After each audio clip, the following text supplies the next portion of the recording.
Hi, I'm Gia Mills, and welcome to True Reflections, the podcast where I get my guests to reflect on the way they feel about their physical appearance and what lies beneath the surface. Don't forget to follow the podcast. It really means a lot to us where you're watching or listening, and on social media. You can find me on @True Reflections Podcast. My guest today is a former supermodel turned entrepreneur, actress and movie producer. Her film At Christmas on My 5, A Scottish Christmas Secret, got to #1, and she's about to start filming her next film. So to tell us her beauty journey, I'm delighted to welcome to True Reflections, Caprice. Thank you. Good morning, good morning. Good morning. Now, I first saw you back in the 90s, and you literally hit England by storm. You were in the front of all the magazines, and this absolutely sort of perfectly formed woman was there. And you literally, you were everywhere. Red carpet, you wore that sheer dress that was like, I was like, wow. It just knocked all our socks off on all my guys at university when you first arrived here. But I think that what's really interesting, you seem to have come fully formed, fully ready for the world. But tell me, going back, where did you come from? What was your sort of journey before that? You know what? It just seems like such a lifetime ago. You know, I was looking at, with my kids now, I was looking through old pictures and I was like, I mean, it was big, you know? I couldn't at that time, but the time was so different. Everything was so much more organic and everything is kind of contrived and premeditated now. And it was a very, very different time. It was a very special time. I'm so blessed that I had that kind of, I guess, fame, you know what I mean? And my youth was during such a great time because we just had so much fun. All I wanted to do was make money and have fun. Yeah. Nothing was, I better post, or I better, you know what I mean? Yeah. Or I need to go here so I could get a good picture. It wasn't like that. It was all about fun and, for me, obviously. And less anxiety. Definitely no anxiety. There was a lot of vodka shots. There's a lot of vodka shots. No anxiety. A lot of shots of all sorts. And so where did you came from California? Yes, I came from California and I was doing beauty pageants at the time, even though I was a total tomboy, but it made my mom happy, so I did it. And somebody scouted me and said, you can make a lot of money modeling. I thought, well, no, I want to be governor of California. So weird. So you originally you weren't, you evolved into the sort of beautiful, glamorous supermodel that we knew you as. But were you always like that? Were you always a sort of girly girl? I was such a tomboy. I couldn't stand makeup. Never did my nails. I was very hygienic though, but I just wasn't a girly girl, you know. And then my mom was desperate for me to be a girly girl, and so I did these pageants for her. Was she quite glamorous? Did you learn some beauty secrets from her? I remember my mom would wake up in the morning and open her closet and say, "Oh, what gorgeous thing am I going to wear today?" I mean, she was so fabulous, you know. And so I grew up with that, and very ironically, I was the complete opposite. But anyway, so I got into. She probably quite annoyed. It's like, what? Yeah, what happened? Girl? And she's not wanting. Yeah, exactly. Here I'm a makeup. tomboy, and so she got me into these beauty pageants, hopefully to turn things around. And sure enough, as moms are usually right, it turned things around. Yeah. And then I started modeling, and then they said, you need to go to Europe. And so I came to England just because everyone speaks English. And within 6 months, I went from zero to hero. It was, I will never, and I forget a lot of things. I have this ability, especially bad things, I just forget them. Yes. But I'll never forget, I used to go to this corner store and get my sandwiches, and I was on a budget at the time because I didn't make a lot of money. So, and I went and got this one sandwich every day, and all of a sudden they asked for my autograph, and people were following me around, and then I turned 25, and that's when I made my first million. Can you imagine? I mean, I'm from very humble background, and just, this country, can I just get into this country for 1 second? I won't embellish it. I love this country so much. And I came over here and I didn't impose any Americanisms on I wanted to be English. I love this country, and I'm so blessed what it's done for me and the opportunities it gave me. Because you were such this exotic creature, because you had one name, it was Caprice, you looked amazing, and it was the time of the lad mags. Yes. And you were in the cover of all the lad mags, Yes. and the girls wanted to look like you, the boys wanted to sort of hang out with you or take you on dates, and it was an absolutely extraordinary time, and you were riding that wave. And so amazing. was it quite nerve-wracking from an aesthetic point of view? Did you worry, was it the pressure about your appearance? Did you feel that? I mean, yes, of course. You get into this fashion world and vanity's everything, and I don't care. I loved it.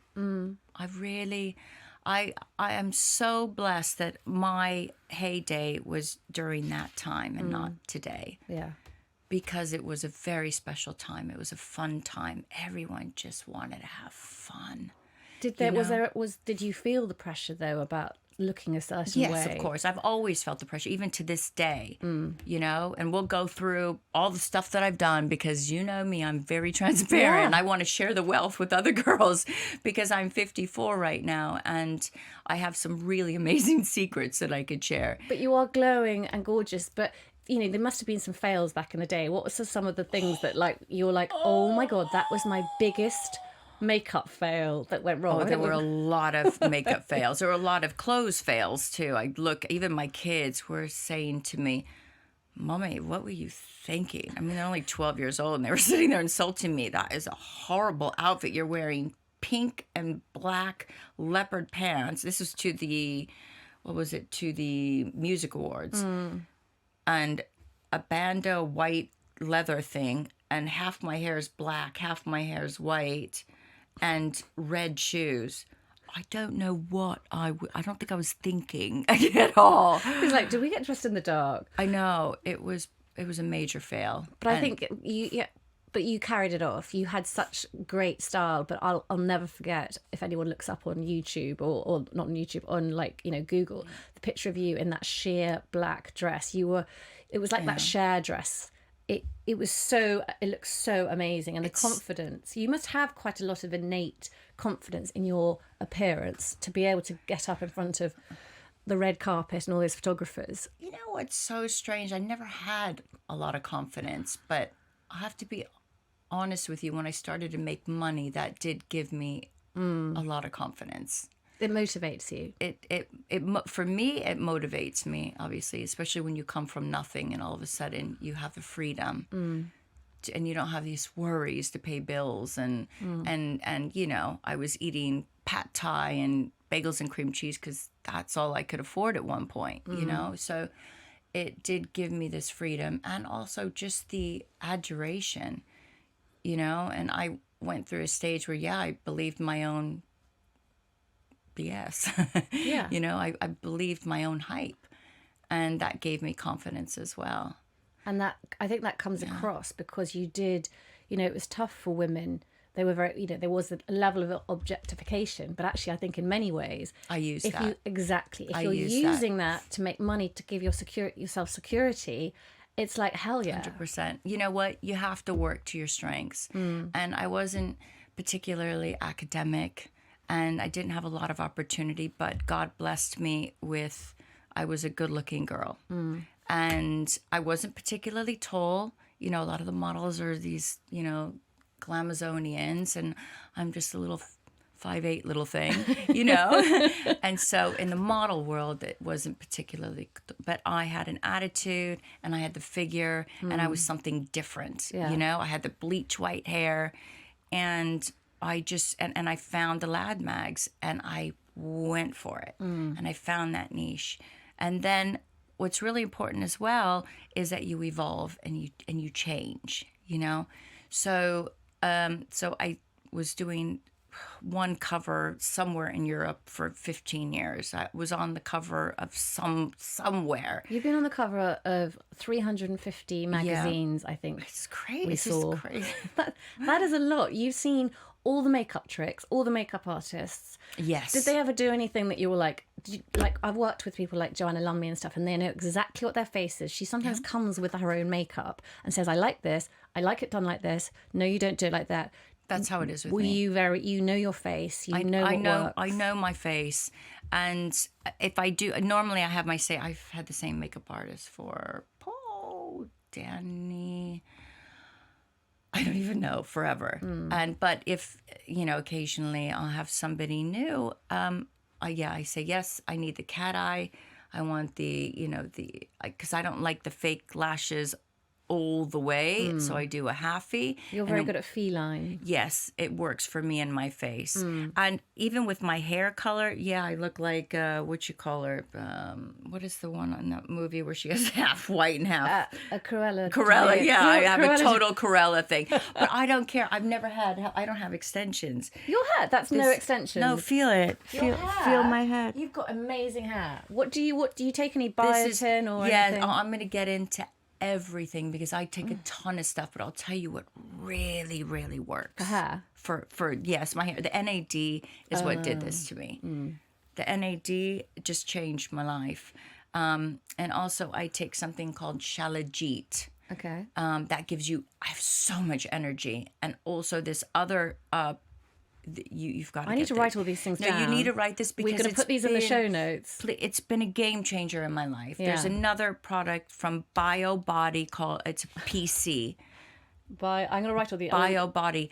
It's all about your mitochondria, okay? And now, one, I want to look good, I want to feel good, and I want to prevent. Because if you notice, there's so much, people are getting sick everywhere. It's and not older, young. So we want to prevent, but we also want to have so much energy, and we want our hair to be like that. My hair was not like this in my 20s. My hair was never like this, ever. Because I've had really thick hair, and now it's suddenly thinning, and I'm like, right, what treatments can I do? Yeah. What can I do to the inside? Because that's where the hair grows from. What nutrients can you put in to help the hair grow better? So the NDAs. NAD, that even my girlfriend who had, her hair was breaking everywhere. It was so thin. She lives in the States, and I just saw her after a year, and I'm like, do you have extensions? She said, no, it's that NAD that you told me to take.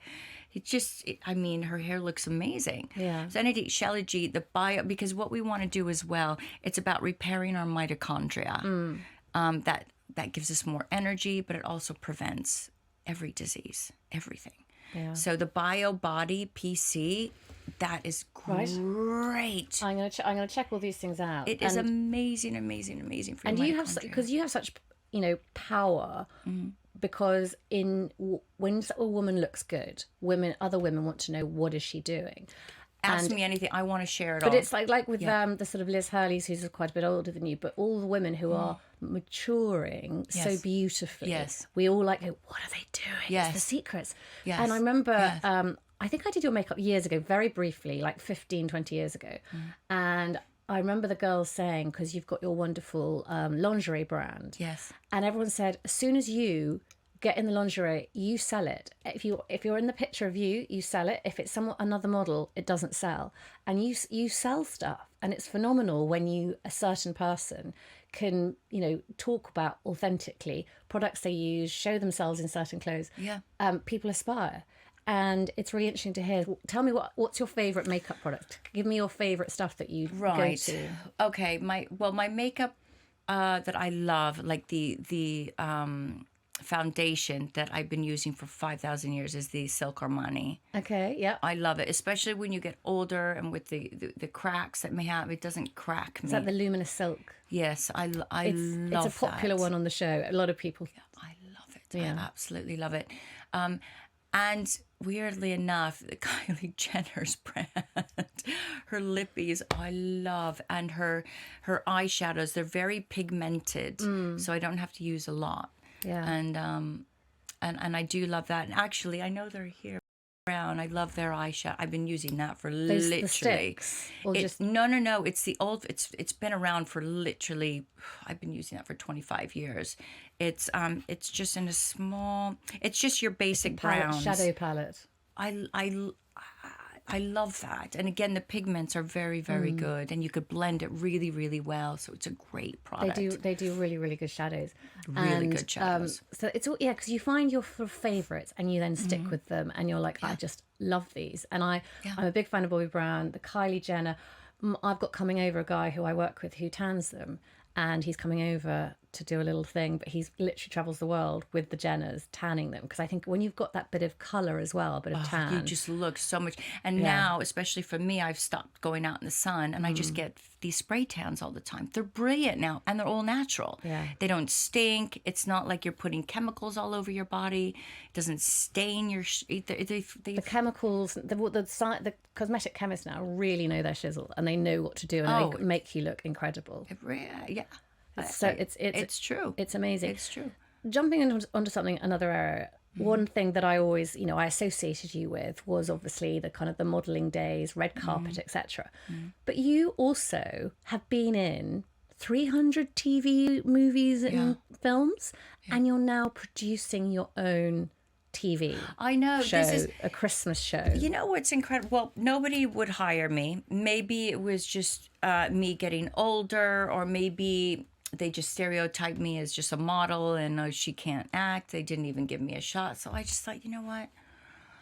I need to partner up with someone who's been doing this and who knows how to do it. And then I want to learn. This one thing I am is a sponge. You've got so much energy. I love this. So it's all my vitamins. Yeah. I'm telling you, it's unbelievable. And I could keep going. I mean, I take so many of the By the way, you should be taking, if nobody's taking vitamin D's, get on the bandwagon. I think I am doing right that one. now. Maybe it's B. No, you should do 5,000 mgs. 5,000. And also take K with that. You have to take D. That is, some people even say it diminishes your chances of getting cancer by 50%. It's great for the immunity. You've got to get on D. That has to be your go-to. Show, your Christmas show. Oh, yeah, my Christmas show. Your Christmas show. Yes. So, you know what? With all the garbage happening out there right now, and it's a little bit daunting, and it's The world's upsetting. not a happy place. No, the world is in a really bad way. And also, I've done some really bad TV shows, and I just thought, you know what? I just want to bring some joy into people's world, and I really mean that. I just want to have escapism. I want them to go away from my TV shows and be excited and happy, and instead of thinking, oh God, I gotta go take a shower. I feel so, oof, that was awful. So I found my little niche, Christmas movies, and I partnered up with somebody for my first movie. Learned a lot of mistakes as well that I improved on. And then I did the second movie I did on my own. And I've now onto my sixth one. You were number one on Channel 5 We were at Christmas. Yeah, we were number one over the Christmas time on my 5. And, I sell in 25 different countries. And I'm doing this at 54 years old, and I'm doing this successfully. So my whole point is not to boast about myself, please. It is to give people some kind of inspiration. Don't ever be daunted by your age. And don't ever, you are your own worst enemy. You cannot fear fear. You've got to freaking go for it, but be smart. You got to educate yourself. You got to look at your target market. You got to see, is this going to work? You have to make calculated risks, but don't ever be afraid to go for it. And another thing, 9 times out of 10, you will fail in some respect. You've got to know that going in. You've got to know that. You got to prepare yourself and say, you know what? Nope, I'm going to get back up. I'm going to be smarter. See, why did I do this? Learn from your mistake and never do it again. But there's no excuse for anyone out there. I don't care what age. I don't care if you're a woman, a man, if you think you're a dog, if you think I don't care. There is no reason why you can't go for it and you can't be successful. But I love that, because I think a lot of people do feel you get to a certain age, it's like, well, I've lost my chance to kind of really succeed. But I love the way you've approached this, because you're like, okay, where is an interesting area? And I think the Christmas TV area within like the hallmarks, etc. And you've absolutely smashed it. So why do you think that Christmas shows are so popular on My 5? It's become such a kind of cult. It's a cult viewing. Because people love Christmas movies. Why? Like we talked about earlier, it's escapism. It's light and fluffy and lovely and tradition, especially with my movies. I'm very particular. I don't care what the trend is. I don't care what everyone is dictating. I want to take it back to family values. I want to take it back to boys chasing after girls. You know what I mean? And not the other way around. Men are hunters. They want to hunt. you know? And girls these days, even my stepdaughter, I'm always like, you make them hunt. You stop with this calling them and, oh, why aren't they? No. And especially, you know, getting, well, we shouldn't probably, this isn't the show to get into it, but make that, just trust me, make them chase you, make them hunt you. But you do that in the show beautifully, and it's kind of old school romance. And I think Super old school. we all just love, you know, we love, like people love an Agatha Christie. Yeah. They want that whodunit, and they can watch the same format over and over again, but with like different people in different settings. Yours is similar. You've just got this lovely, there's glamour, there's gorgeous places, and there's Christmas. And it's kind of all those ingredients. It's like, what are all those things that everyone wants to sort of put into one little basket and watch like cozily on the sofa when it's all a bit grey outside and the whole world seems to be falling apart? It's like, this is your big cozy blanket. Yeah. And it just, it sells like crazy. But you're the producer. Well, I put the whole thing I mean, that is just crazy. And because on these budgets, so I have to do a lot, well, everything myself pretty much. But now, you know, with this movie, we're going to start shooting it in 2 days. So we're 2 days here in London, 4 days in Cotswolds, and then 6 days in Birmingham. And I've got a movie in the bag. But then where the real work is the editing takes me, and all the deliverables on post, it takes me 4 months. And then pre-prep before the movie, before we shoot, is 3 months. So it's a long process. So when does it come out on the on TV? This Christmas. But does it come out like November, or when does that season start? In November, actually, with A Scottish Christmas Secret, Channel 5 put it on in October, and then they put it on again on the main network in December. So I had 2 broadcasts, and then my 5 the whole way through. And then because it's done so well, selling it internationally, I guess, makes it so much easier to kind of market it elsewhere. Well, I mean, yes. I mean, the press was really, they're so good to me. You know, I'm like a fixture. I give them what they want, and they give me what I want. You know what I mean? It's just a great understanding. So, no, the success that I get with the Christmas movies here in England doesn't really affect the rest of the world. It does help with all the press, but no, I just think because, like you said earlier so articulately, is that I get the locations right. I get magnificent locations. My co-star is usually quite a big name in America. I get great actors from England, and the story, the formula has to be the same. You think, oh, maybe let's get a bit creative. They don't want it. We've done research. They don't want it. They want the same formula. They want girl meets boy, a bit of drama, but then they come back together and they kiss and they live happily ever after. Yeah. That's what they want. It's just, we just want that story. It's really, really simple. That's like, as I say, the Agatha Christie stuff, you just want, you know what you want, keep repeating it over and over again. That's it. And they love it. Yeah. They love it. And do you have your makeup artist? Is he on the set? Who does, or do you do your own makeup? Same makeup artist for all my movies. Everything. Different makeup artist for all my covers, and then I have a different makeup artist for TV. And how does it feel seeing yourself? Because obviously the close up, and it's quite unforgiving nowadays with the high quality of the camera. How does that feel now? You look at yourself in that way on bigger screens. You retouch. I am not going to beat around the bush. If it's too much, I mean, a little bit of it's fine. You can just blur it out. You could just blur it out a little bit, and it's usually, just right under, especially when I'm out in the, minus 15 degree weather and the makeup's been on all day, it goes a little bit hairy-carry and the dark circles, and I just kind of, so just a little bit, especially with the dark circles, that's hereditary, just blur it out a little bit and it's fine. But I'm very honest about everything, it's not, there usually is on the close-ups, there's a little bit of blurring, but I think that's fine. On the mid and the wide, it is what it is. I always work to it that when I'm doing sort of socials and stuff, and if I'm filming anybody else, I'll always blur it to what they look like in real life, because if the camera distorts it in a bad way, I'm bringing them back to actually them looking good in real life. Because often the camera isn't very flattering. Well, sometimes it's the lighting, because for me, especially on the outdoor shots, is usually when I have to blur it out, because we have a bit of lighting, but during the day it's normally this really cold blue light that's not very forgiving. Yeah. So you gotta have a little bit of help. Yeah. So what I think also very interesting I love getting sort of down and dirty with people on, the power of beauty. And, growing up for you and coming to England having beauty, that's what you traded in. There are pros and cons to being super hot, super attractive. And I think the pros are, money.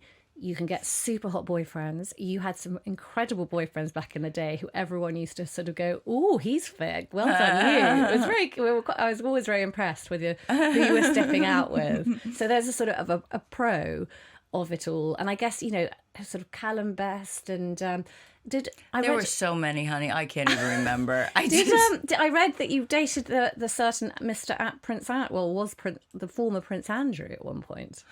I never dated him, but he was a very, very good friend of mine. I introduced him to one of my best friends, and he ended up dating her for a long period of time, like 10 years. Is that in the media or that's... Yes, it was in the media, and yeah. But did you, what are your thoughts now on what's happened? Is there... I have to tell you, I was a little bit shocked to hear about all this because I knew him from a total, and we hung out a lot. He was not that person. So it was all a little bit shocking when I heard all this. He just didn't like young girl. It wasn't his thing. So I was all a little bit shocked with everything that I heard in the press. So when you knew him, it was like there was no like, oh yeah, I'm not this is not the person that I'm seeing. In fact the person that I set him up with was around the same age as him. She was a lot older than me. Well, not a lot, but I think she's 6 or 7 years older than me. So it's not a lot. And they went out, not exclusively, but they went out off and on for 10, maybe even more. So I just didn't see that person. I didn't know that person. So, the media, as you know, is relentless in how they, what happens with people and how they, who knows... Relentless, boy.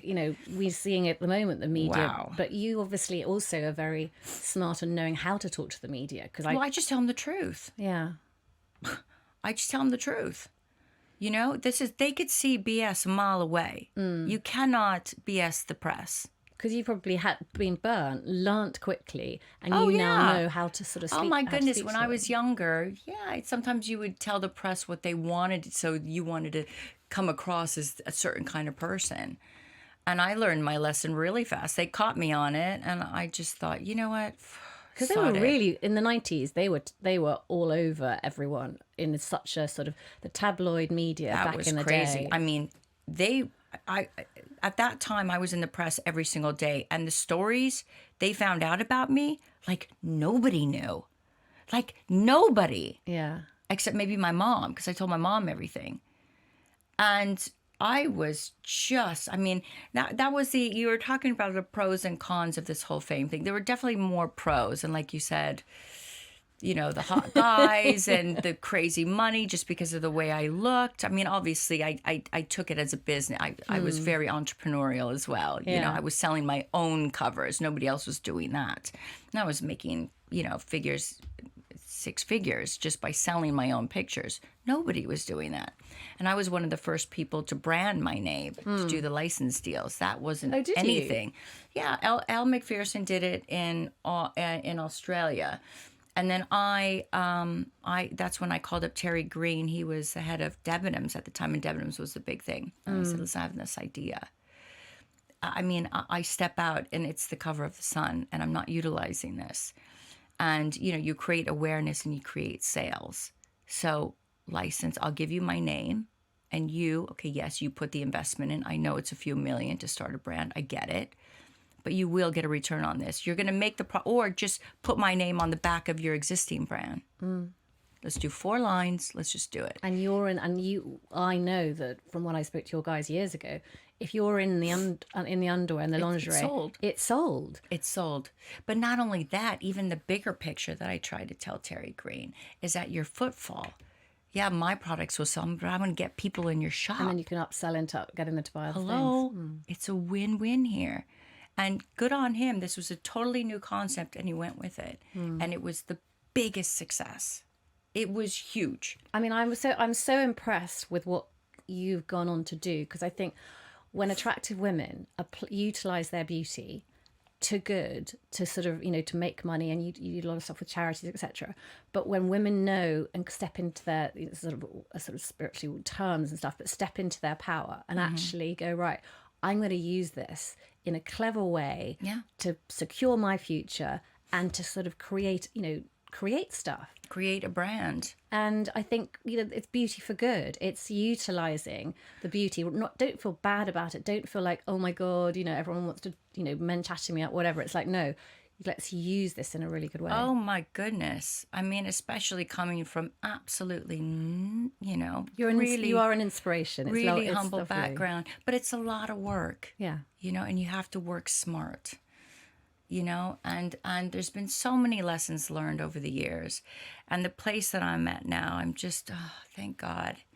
Well, I'm looking forward to seeing the next movie. What's the next movie about? So it's called A English Christmas Wish. Oh, and it's in the Cotswolds. And it's in the Cotswolds. And my lead is James Robinson. He's Scottish.